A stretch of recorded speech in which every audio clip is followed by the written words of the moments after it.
K98 Talk is expanding its lineup for 2015. This means we are expanding our advertising base.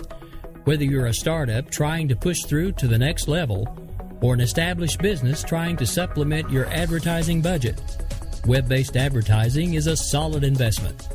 Thanks to Talk's newest partnership with TuneIn Radio and instant access to our sister station, K98 FM, we give you worldwide access at a reasonable cost. Interested parties should email us at sales@k98fm.com. The leader in talk radio on the Internet, right here on K98talk.com.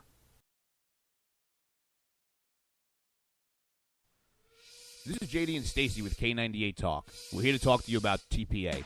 You may have called it Fast Track, TPA, or Trade Authority. Whatever it is called, it is a terrible idea and is coming up for a vote as early as June 11th. Barack Obama is negotiating the Trans-Pacific Partnership under an unprecedented veil of secrecy. Our congressmen who view it are threatened with legal action if they disclose details of the documents to the American public. Fast Track or Trade Promotion Authority, if passed, will prevent Congress from making amendments, debating the provisions, and allow passage of trade agreements with a simple majority. There is no conservative case for Fast Track Trade Promotion Authority. Our systems of checks and balances demands that Congress weigh and debate trade agreements, demand that Congress does their job. For information about Trade Promotion Authority and what it really means, visit coalitionforastrongamerica.com and then call your congressman and demand they vote no on TPA when it comes to the floor of the House. This has been a public service announcement by JD and Stacy of K98 Talk. We will keep this promise to the American people.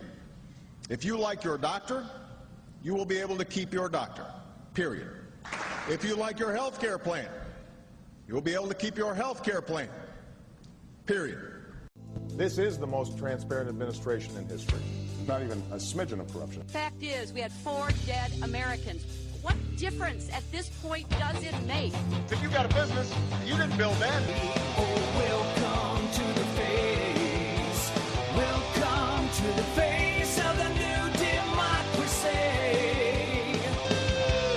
Don't expect us to admit a mistake. We're paying off election debts to those on the take.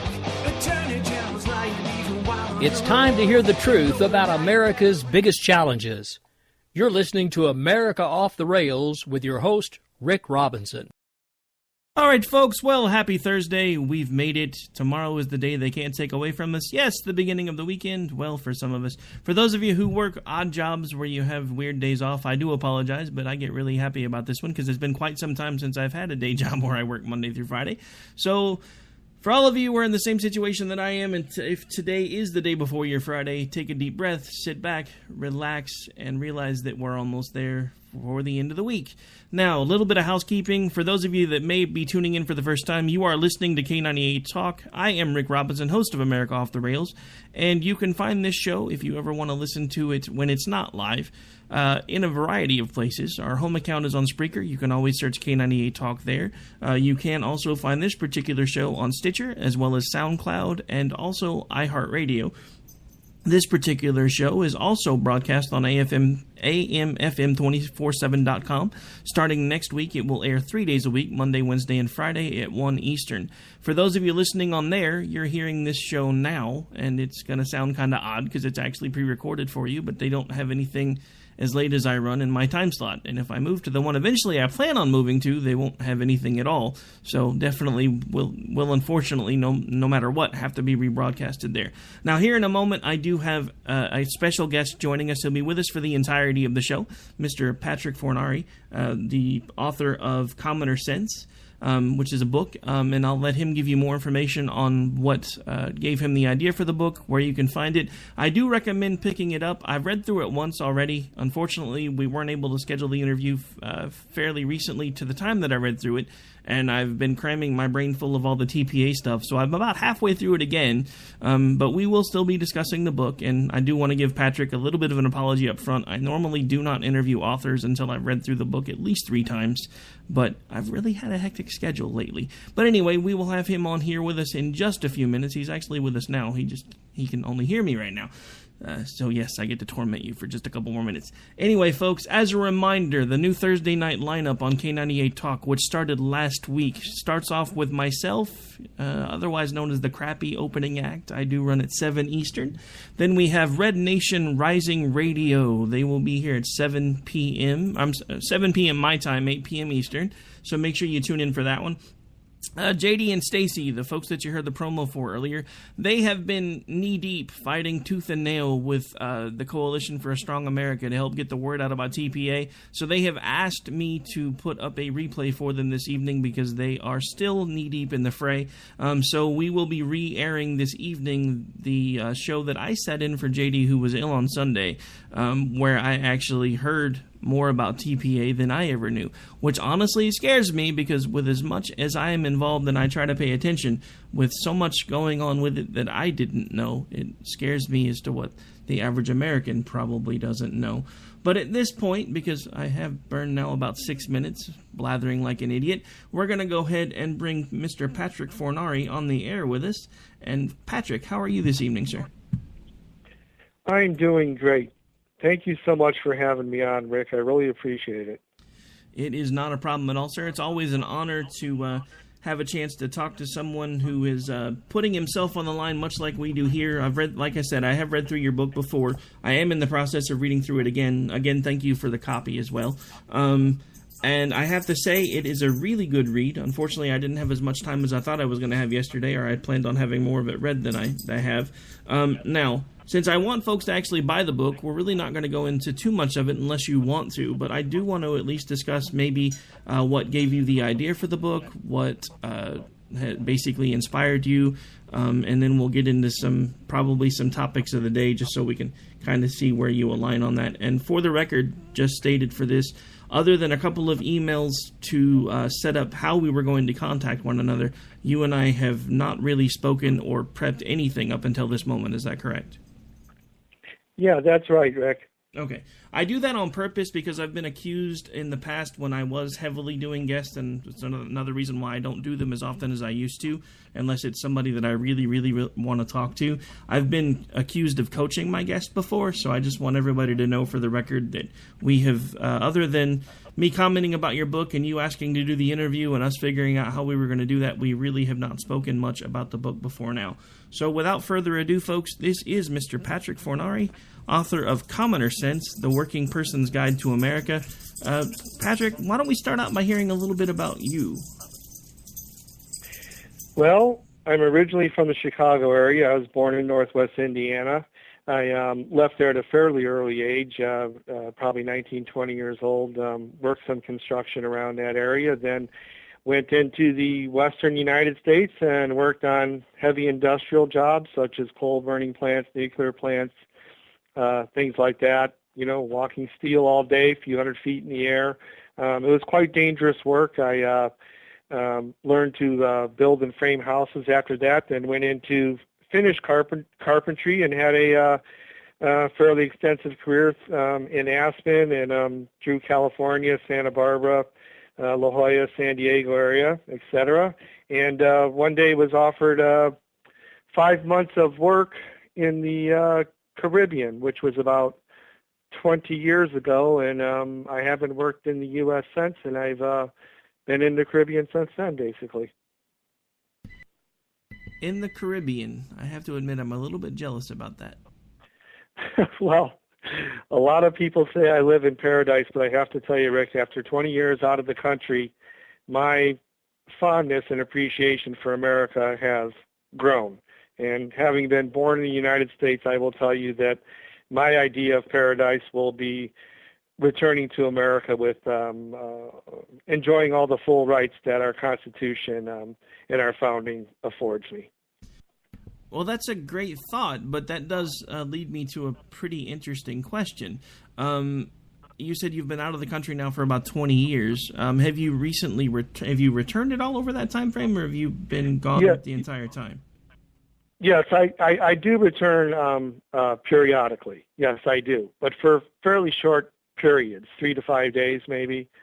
So a couple times, 3 times a year, maybe something like that. Yes, I do. Okay, just checking. Now, since it's kind of one of those things where, it's like when you don't see family members for a long time and you suddenly see them again and you realize how much they've changed. When you find yourself in the Caribbean and then you return to America, have you noticed positive changes, negative changes, little of both? Well, as you, Rick, I'm deep into it. The news, the politics, current events. I am able to keep up with them here. Basically, have American TV broadcast, radio broadcast shows such as yours. So, and I read a lot. So I am up to date with things. So maybe the changes aren't quite as dramatic as if I was completely withdrawn from the news of the day and what's going on in the States. But I do notice shifts culturally, I think, for the most part. And what are some of those cultural shifts that you feel you've noticed, if you don't mind my asking? Well, I think it's a little bit of a kind of a polarization that catches me off guard. Growing up in the Chicago area, you kind of can stand on a street corner and eventually, through talking to somebody, after you get through a few names, you can eventually get to the part where, you know what, my cousin knows your brother-in-law, that type of thing. And now I think that people, partially due to technology, but also due to kind of an icing of the conversation between Americans, especially over our current politics, we've been quite divided. There's some very frayed feelings out there and some very thin skin that you really, really have to be aware of. And I find sometimes that maybe my normal demeanor that I would be used to from growing up in an area like Chicago isn't often well received sometimes in general or polite conversation. Well, yeah, you actually mentioned that in the book. Actually, there was a line, I'm not going to be able to completely quote it at the moment, but there was a line that you mentioned that, growing up, as you had gotten older, you took some rather common phrases like, it's not fair, or these are my rights, and there was something else that you mentioned in there too, but you said as you had gotten older, you would occasionally pepper them with the curse word that you felt that they afforded. But you mentioned that one of the things that you always kind of figured out was if you do too much of any one thing, it's never good. So it was always one of those things where you simply used it as kind of an emphasis or an exclamation point, if you will. And I think the same thing is kind of happening when it comes to politics anymore, because everything has gotten so politically correct that if anybody uses any language that we don't agree with, all of a sudden we're so offended that we just shut down. And that's one of the things that drives me crazy is the First Amendment does not give you the right to not be offended. It gives you the right to not listen if you choose not to listen, but it doesn't mean that you should go run and whine to somebody because they said a word that you don't like or because they said something that you don't agree with. One of the things that I think is now completely lost in this country is most of the time we should be fighting for the people that we disagree with to be able to keep their right to voice their opinions and then give a healthy debate about why we disagree with them. Instead, it's as soon as somebody says something that you don't agree with, and it happens on Twitter and everywhere else, all of a sudden you're added to these lists like a bunch of my friends have been listed with, lists that exist like have this person banned within 48 hours. I mean, what has happened to the country? Are you just from your outside looking in perspective and you're keeping up? What do you think are some of the things that have triggered this drastic shift in this polarization? Because you're right, everything is polarized anymore. Well, 110 years of progressivism incrementally on the march in the country hasn't helped. You have to keep in mind, Rick, that in my mind, if you want to boil it down to a simple idea about this, most liberals and Democrats are looking for the argument, and I truly believe that most conservatives are looking for the solutions, and that's where the problems start. As long as the argument is going on, and they're kind of doing their smoke and mirrors little, ceaseless complaining, we don't really get to talk about the meat of issues or the solutions, do we? Well, no, you have a good point there. I mean, it does seem like any time, and I've noticed this myself, and I mean, don't get me wrong, because I have friends that I do consider liberals. I don't necessarily consider them progressives, and in my opinion, there is a difference. But when you are dealing with a progressive that you're trying to have a discussion with, it seems like they always want to lead with emotion, and when you try to counter their argument with some sort of factual-based thing, the first thing they usually scream is racist.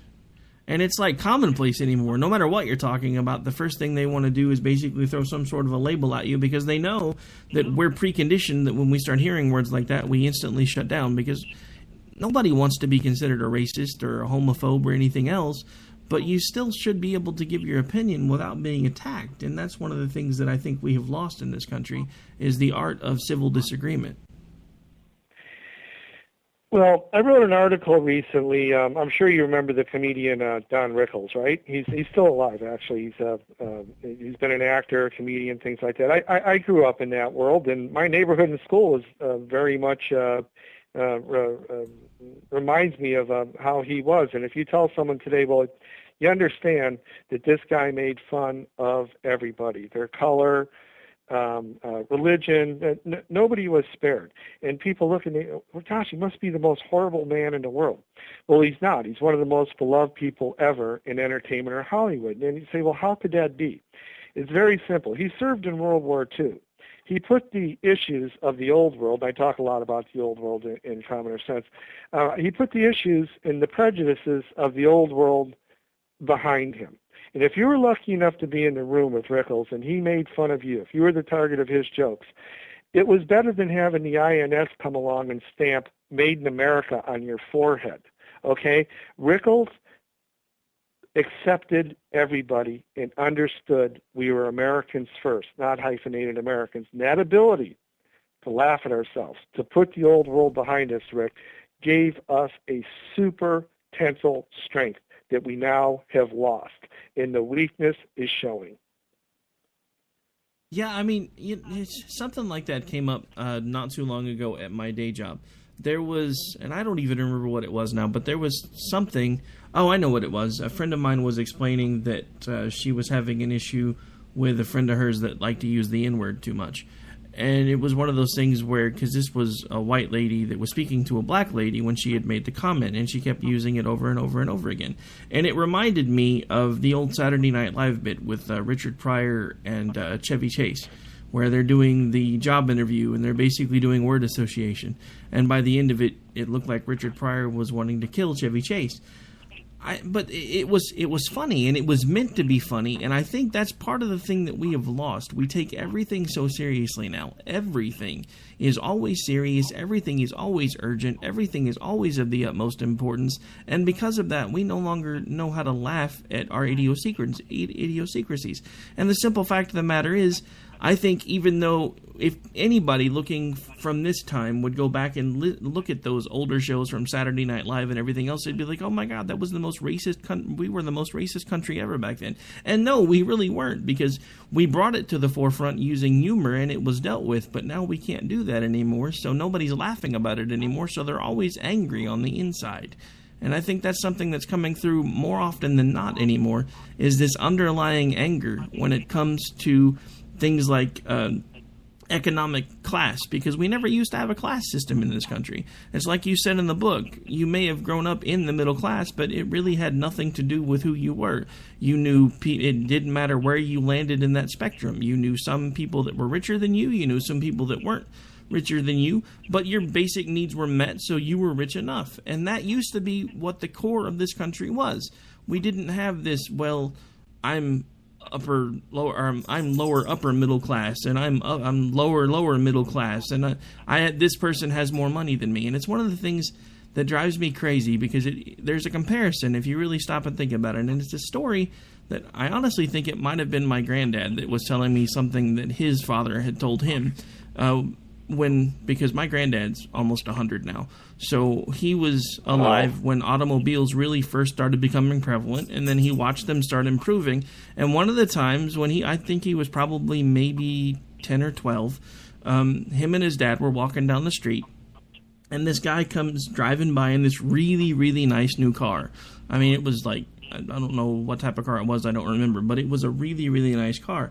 And my granddad looked at my dad, or his dad, and he looked at, and my great-grandfather looked back at my grandfather and said, son, in this country, if you apply yourself and you work hard enough, eventually, if that's what you want, you can get one of those cars. And nowadays, the exact opposite happens. You see a father walking with a son, and they see somebody driving down the street in a limousine. The father looks at the son and says, don't worry, son. He makes more money than us, but we'll get it from him somehow. Well, that's a good point. And my point in the book about being born into the middle class and kind of looking around and going, oh, well, you know, this all seems in order. I can deal with this. What you didn't know at an early age is that our Constitution and our system of government and capitalism indeed has put more food on more tables and more roofs over more heads than any other system in history. America is very, very unique on the timeline or the arc of history. That's true American exceptionalism. It's a different thing to say, is America an exceptional country, or what is the definition of the term American exceptionalism? The thing is, we are the different thing on that timeline. We're different than what we used to have, being ruled by kings and the sovereign to peasant relationships. We don't have that. America was set up the other way around. And basically, in the last 5,000 to 7,000 years of so-called civilization, it was the first time that happened. And I didn't grow up with that jealousy thing, Rick. I grew up with the admiration thing. I didn't say, oh, I don't like that person because they're wealthy. I used to think, I wonder how they got that wealthy. I'd like to know. If I could talk to them for a few minutes, maybe I can get a piece of that. Maybe they'll educate me.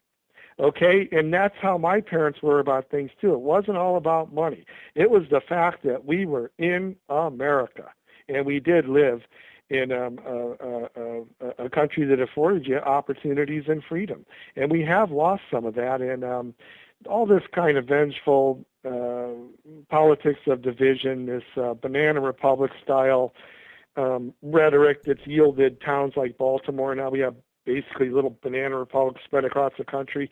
It's really not doing us any good, Rick. You know, you have to realize no one can actually kill or murder America from the outside, Rick. We can only commit suicide. And some days I feel like we are. Very slowly, very painfully, and unfortunately I happen to agree with you. Honestly, I think if our founding fathers were alive today, they'd walk away and start over. I'm not even playing. They'd just be like, okay, we gave it to you, you screwed it up, we're going to go over here and build it again. You have fun. Well, yeah, they might. Yeah, I mean, as you saw in the book, I don't advocate for armed or violent revolution, but they might.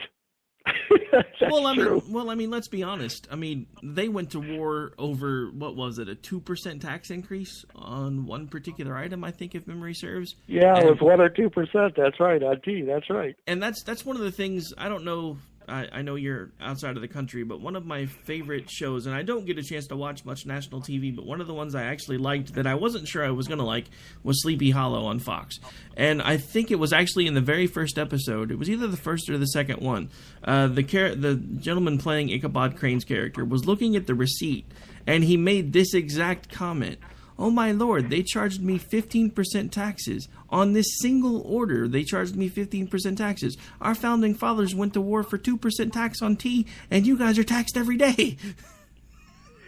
Exactly. And you know, obviously there are a lot of other factors that went into that. The event, you know, always referred to as the Boston Tea Party, obviously things led up to that, and that tea tax, there are things that eventually broke the camel's back. Well, but the camel had been getting loaded on for a long time. Yeah, and that's exactly what the tea tax was that final straw that finally did break the camel's back, because you're right, they were being loaded upon. I mean, in that time in history, it's starting to mirror some of the things that we're going through now, because we're now suddenly being spied on everywhere we turn. I'm sure It would probably terrify me just because I do this one little show that gets a little corner of an audience that I'm probably on some sort of a watch list somewhere. Speaking of which, I actually know that to be true because I've actually been contacted from some camps of the folks that are now announcing for presidency, and they've been afraid to come on my show because they're afraid I'm going to call them to task, which I will, especially for all of them that have been lining up and getting ready for the TPA vote. Because we have way too many people that are interested in that. We may actually touch on that when we come back, but at this point, it is about time for us to go ahead and take a really quick break, folks. This is Rick Robinson. You are listening to America Off the Rails, and I am with special guest Michael Fornari, the author of Commoner Sense, The Working Person's Guide to America. We'll be right back with you after these short commercials. Don't go anywhere.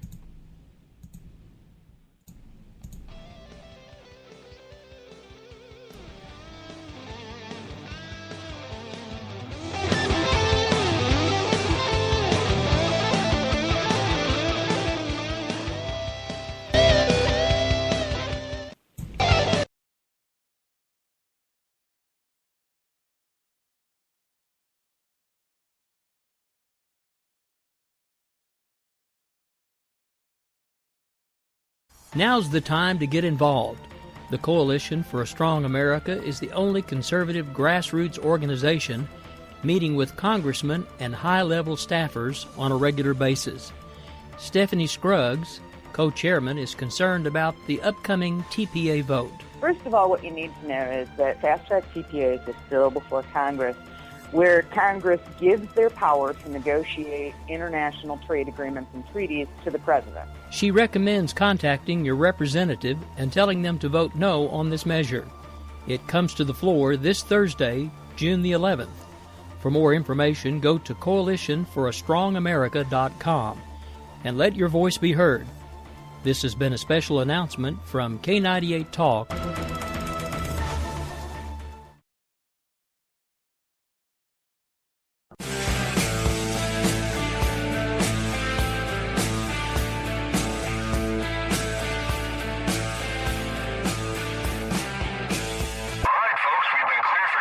Attention Patriots, Red Nation Rising Radio is about to begin.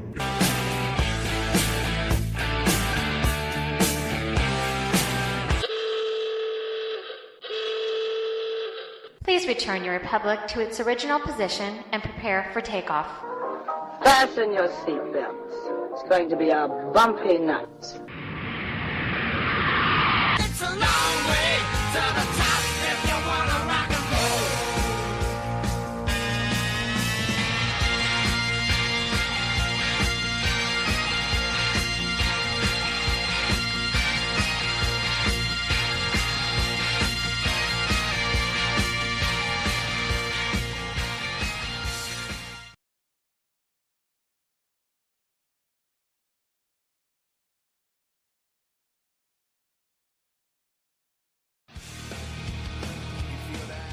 This is JD. And this is Stacy. Join us Tuesday nights, 10 p.m. Eastern, for Game On. Remember, lock up the children and the old folks. Game On, the home of liberservative conservatism. Where no one is safe, and no one is spared, not even the hosts. Oh, that was supposed to be a spin cycle. I'm sorry. Yeah, that's okay. We love you anyway. Right round, baby. Self-monitoring right Ebola anyway. radio strikes again. Anyway. Anybody see the host monkey? Where's the host monkey? Where's the host monkey? For God's sake, I need an antidote. Just do your rant. Let's pop out of the segment. Find us on Twitter at JD and Stacy. You're listening to K98Talk.com. For our own cause, we got a pen and telephone to bypass all your laws. Political courageous will replace the Bill of Rights. Support religious freedom, bless you, pray to Jesus Christ. The press is in our pockets cause there's no one free. You cannot make a move now that the NSA can see. Don't expect equality, respect for fair play. The IRS will target those who vote the wrong way.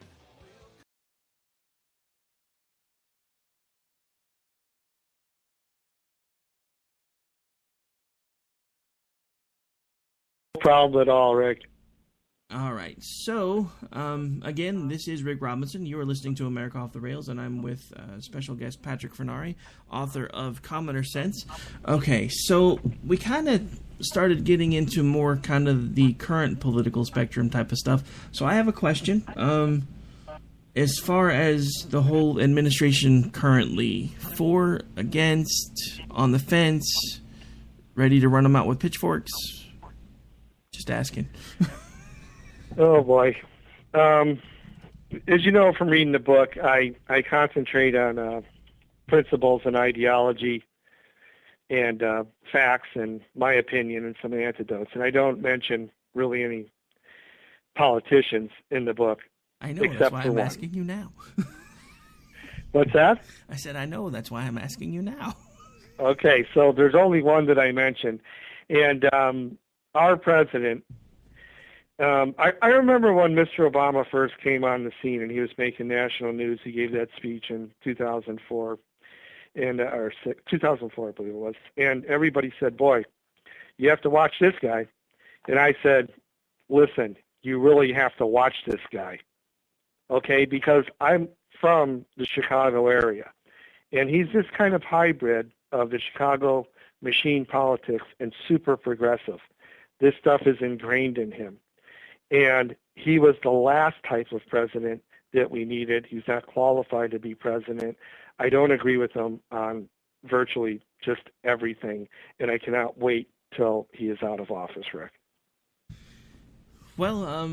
Well, you did mention a couple of times that since you had listened to the show, you felt like we aligned pretty well. I have to agree with pretty much everything that you've just said. The worst part about it is I'm eternally an optimist. You wouldn't know it from the way I talk on the air, but I do at some point hope the rest of America wakes up and we can still turn the corner. And I have to say, in his original, the 2008 run-up, I fought him tooth and nail every step of the way. But once I knew who won, when he made his victory speech and started talking about how he was going to do all of these things that no other president had done, I wanted to believe him. I wanted to believe him with every fiber of my being because I wanted to think that maybe, just maybe, everything that I was afraid of about this guy could not possibly be true. But the problem is, everything that I was afraid of has pretty much come to pass. I mean, he mentioned that he was going to do things like, have the... because he told everybody up front he was going to find a way to do healthcare. He told everybody they'd be able to listen or watch and listen to the hearings on C-SPAN. The documents would be up for 30 days. Everybody would have time to read through them. Everybody would know what was in it before it was ever voted on. And then it turned into, well, we have to pass it to find out what's in it. And that's the thing that drives me crazy because I do have, as I said, more liberal friends, and we even have a couple of liberal hosts over here because I don't want it just to be a conservative echo chamber. But one of them was pointing out all the time that particular line was taken out of context. Well, the same thing is happening now, and we now have a conservative, supposed, running the House, and he's now basically using the same line, which is, in order for everybody to find out what's in TPP, you'll know once we pass it. That was the same thing he was railing against when he wasn't the guy in power. Well, two things there. The reason that you had your attitude towards Obama's first election is very simple. It's because you're an American, and you wanted America to do good. I think the majority of the country, once they knew the results of the election, felt exactly the same way, Rick. Okay? But now, after lie after lie after lie, after more propaganda than I've ever seen in my life, and of course this trade deal is horrible. You know what, Rick? I wouldn't even care if this trade deal was the best trade deal ever drafted, most beneficial to the United States in history, was just a gem. The fact they're hiding it in the basement, having people review it, not letting us see it, not letting it go out for a 30-day comment period, which they're supposed to, all of those things, the fact that it's too long, if you read the Federalist Papers, Madison, etc., if the average person, it's one of the reasons I wrote the book, it's for average people. It's short, it's affordable, and it gets the idea of America across. If the average person can't understand the bill or the law, don't pass it. Don't bring it to the floor of the House or the Senate. Don't throw bills that are thousands of pages in our face and say, you'll see what's in it after we pass it. Yeah, I mean, that whole concept makes absolutely no sense to me, especially when you have the President of the United States saying that, especially, I mean, this started with Obamacare. That was his big thing. He told everybody, don't worry, this isn't going to be something we're going to ram down your throats. It's not anything that we're going to do this, that, or the other on, and you're going to be able to see everything every step of the way. And then it turned into a bunch of backroom deals. And don't get me wrong, because Grouchy, another host over here, the host of the Conservative Curmudgeon Show, actually interviewed Ambassador John Bolton at the 2015 Southern Republican Leadership Conference. And he mentioned that a lot of the TPA framework was actually started under George Bush. I don't care if it would have been George Bush. If I would have known everything that I know about TPP now, I would have been railing against it as much as I have been the Patriot Act since the day it was signed, because that's not what America is about.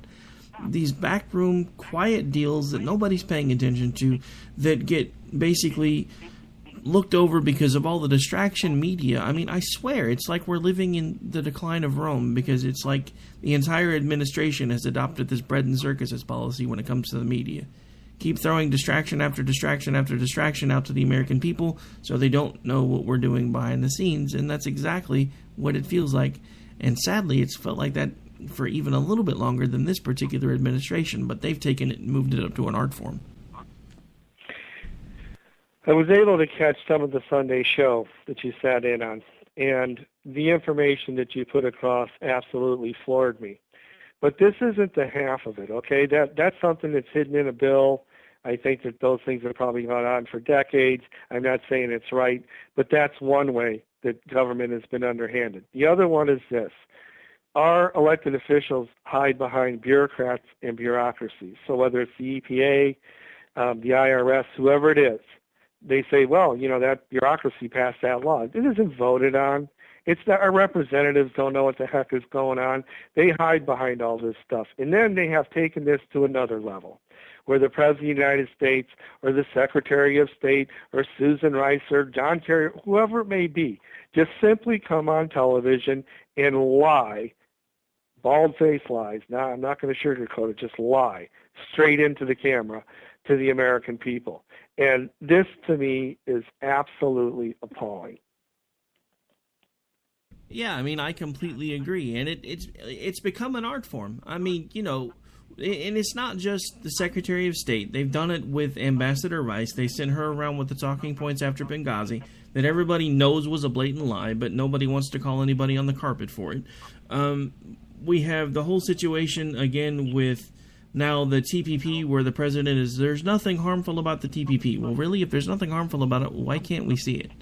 This is the same thing you tried to tell us about Obamacare, but remember, it was supposed to originally save us money, supposed to save us about $2,500. Then it was supposed to be deficit neutral. Then they said, well, it'll probably cost about $1,000 per family. Then it was $2,500. Now, last count, I think it's somewhere around $3,500 and still climbing. I mean, I've even heard recent reports here from my state that they expect insurance premiums over the next 12 months to climb anywhere from 11 to 44%, thanks to the issues with the Obamacare situation. And it just all they want to do over and over again is keep basically lulling people back to sleep. And the sad thing is, it seems like it's working, because the only thing anybody really cares about anymore is what's going on with reality TV, or what's going on with Bruce Jenner, or what's going on with even on the other side of the spectrum, what's going on with Duck Dynasty. Look, I like a lot of that stuff, but there needs to be a time when we realize that it's time to put down the remote, time to get off the couch, and it's time to do something. And what scares me about Sunday, as I said before I brought you on, is I am relatively engaged. I'm constantly reading, constantly looking through news, constantly getting stuff from multiple sources, and I had no idea some of the things that were being discussed behind the scenes that are going on with this whole TPP situation. And now there's even another one right behind it, which is the transatlantic deal, which is basically the same mirror framework for the Trans-Pacific, but it's going to be for the other side of the globe, basically. So, I mean, at this point, we're seriously looking at what could amount to basically, if we don't get enough people involved and don't get enough people woken up, we're basically going to wake up one morning and we're no longer going to be a sovereign nation, because part of the things that are hiding in a lot of this documentation is putting us under the guise or the jurisdiction of a world court, which scares me, because most of the people that are involved in the UN, which would make up the World Court, despise capitalism as a whole and think it needs to be eradicated, and we're about to hand ourselves to them and say, please be gentle. Well, three things, Rick. One, that's why I wrote Commoner Sense, to try to involve people. That's why it's the Working Person's Guide to America. I did the 10 or 12 years of research. I read all the 2.5-inch books. Most people can't afford to go out and buy that $37 book, hardcover, first edition, and read it a couple times and try to get the facts straight or the history straight, okay?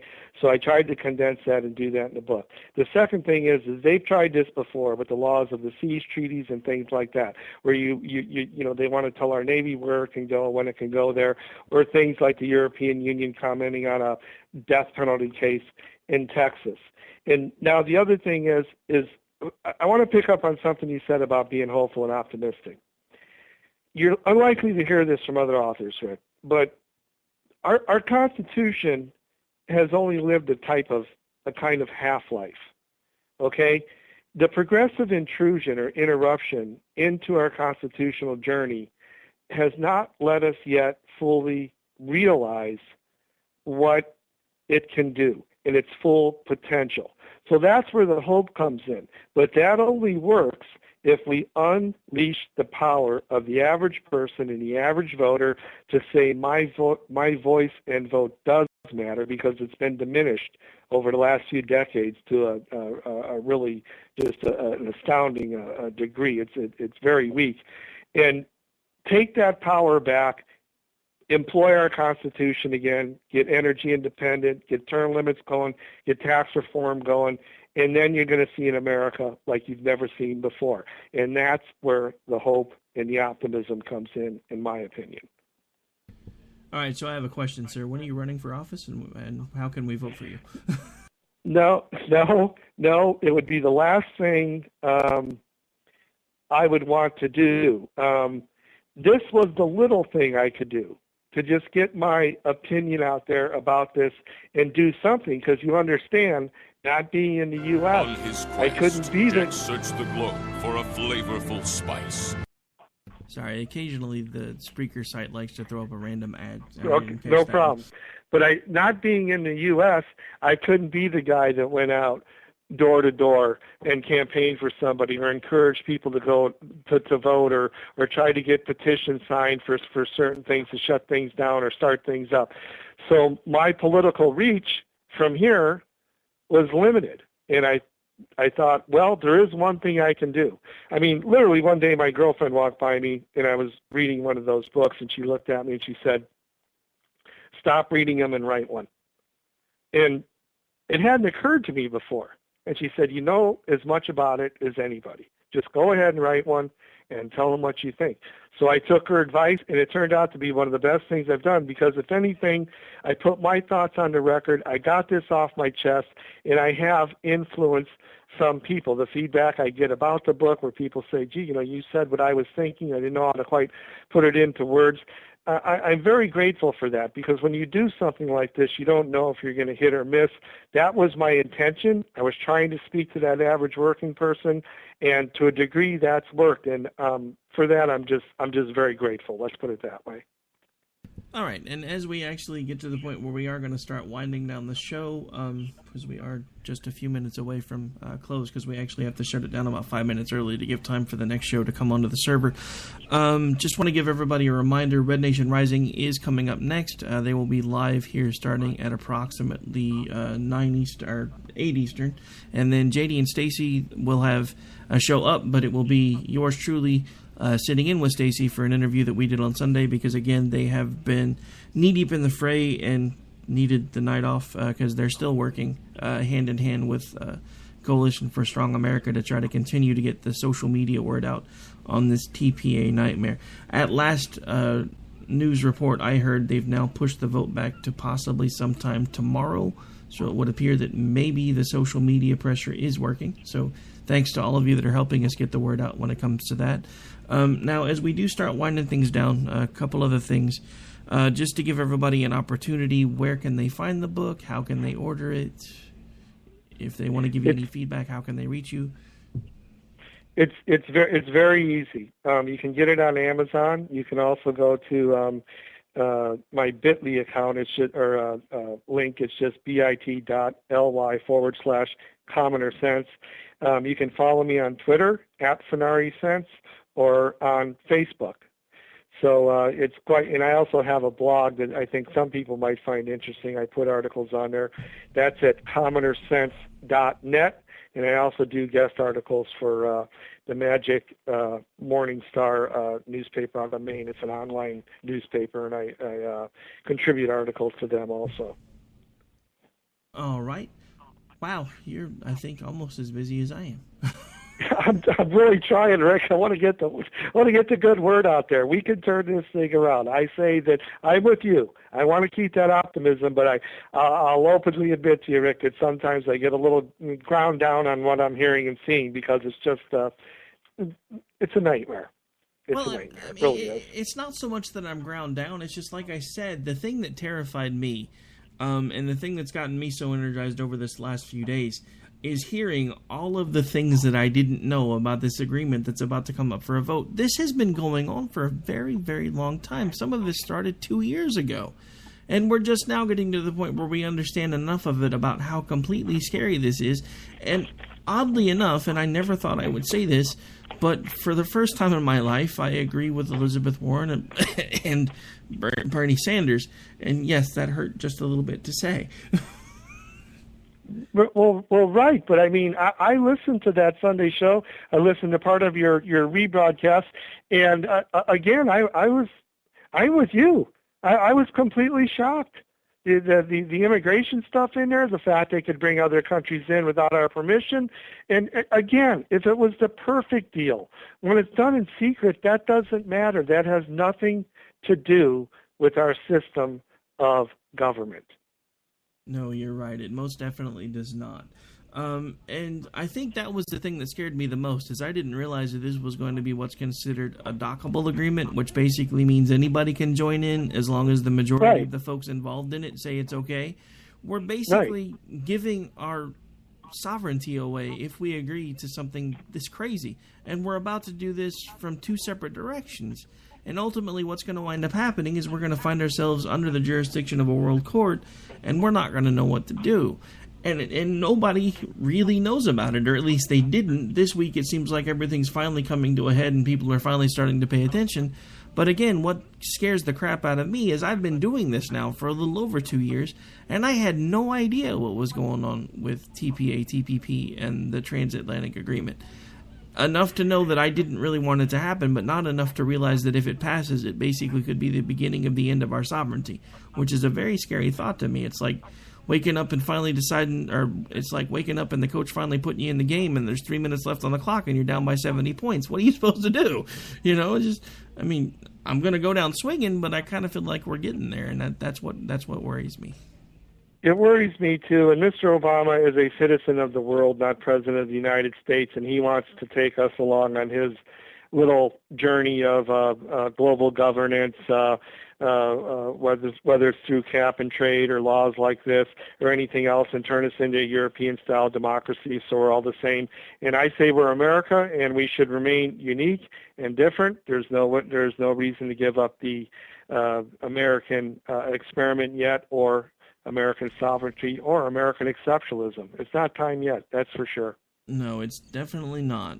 But I think that's what concerns me, though, is, I mean, even one of the hosts that we have here, Bryce Robbins, who does Finding Common Ground with me on Saturday mornings, he's a younger guy. I mean, he's I've got about 20 or so years on him, but he is big into the whole socialism thing. And one of the things that I've noticed is for the folks that are typically below 30, that's the first thing they want to talk about, is how great all of the other socialized countries in the world have it compared to us.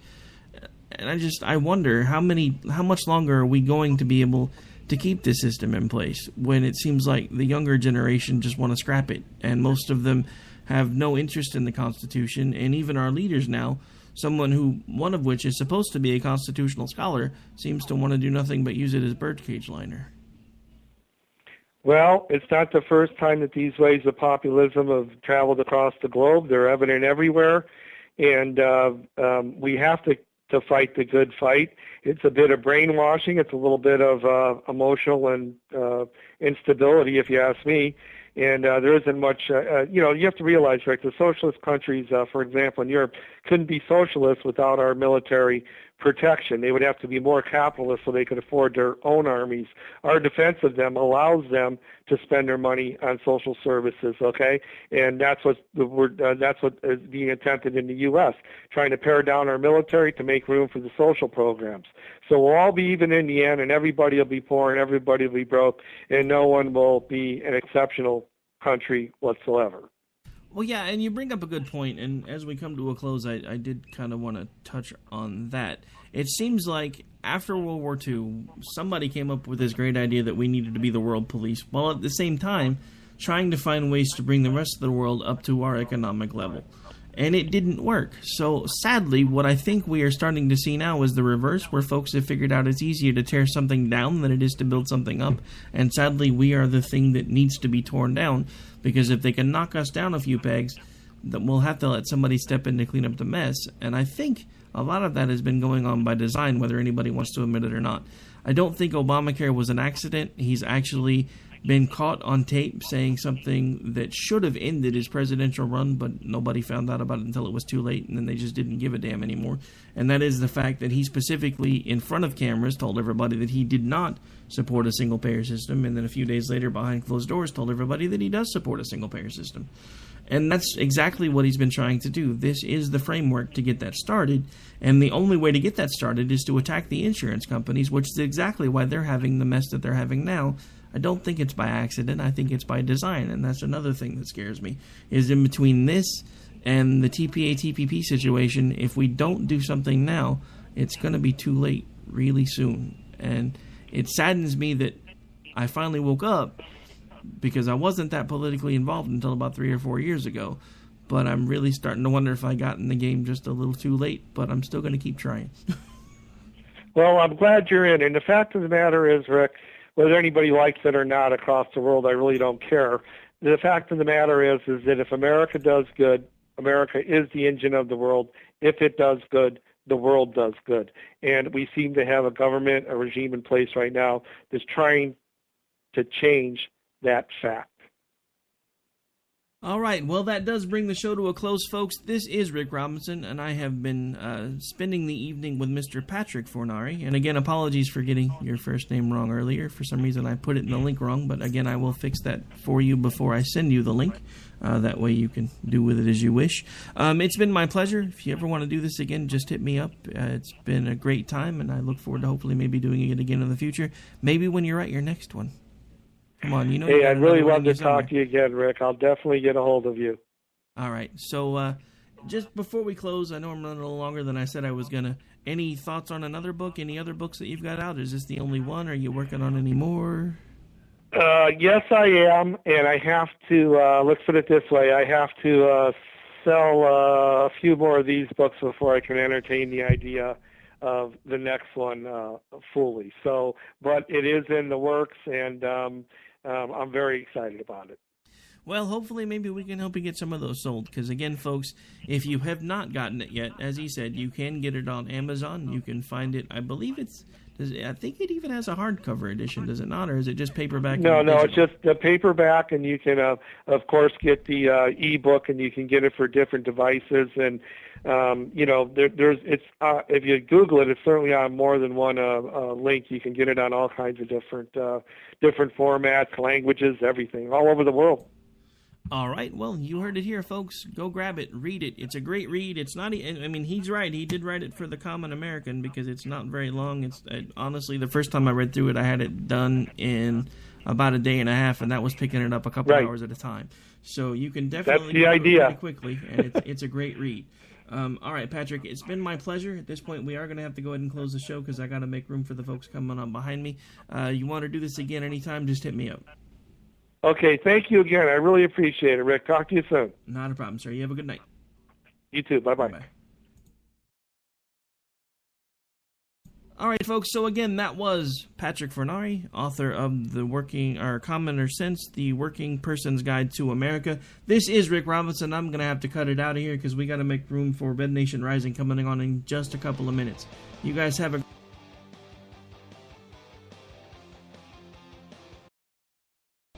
great rest of your night. I'll be back here live with you tomorrow night on America Off the Rails. Thanks for everybody who's tuned in. If you're hearing this, make sure you go buy the book, folks. Let's show Patrick some love. I'll be back with you tomorrow.